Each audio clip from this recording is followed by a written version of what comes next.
আজকে আমরা বানাচ্ছি গুজরাটি দাবেলি।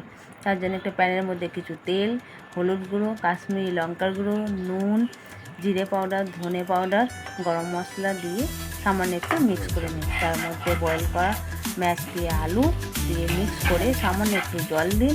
জল দিয়ে মিক্স করে তার মধ্যে একটু বাদাম ভাজা আর মিষ্টি তেঁতুলের চাটনি দিন। চাটনি দিয়ে মিক্স করলে তৈরি হয়ে যাবে দাবেলি মশলা। এবার আমরা একটা পাও মাঝখান থেকে কেটে তার মধ্যে মিষ্টি তেঁতুলের চাটনি মিক্স করে দাবেলি মশলা ওপর দিয়ে রেখে তার উপর একটু পেঁয়াজ কুচি, ঝুড়ি ভাজা, বাদাম ভাজা দিয়ে একটা তাওয়ার মধ্যে বাটার গরম করে তার উপর পাও রেখে ওপর নিচে ভালো করে সেঁকে নিই।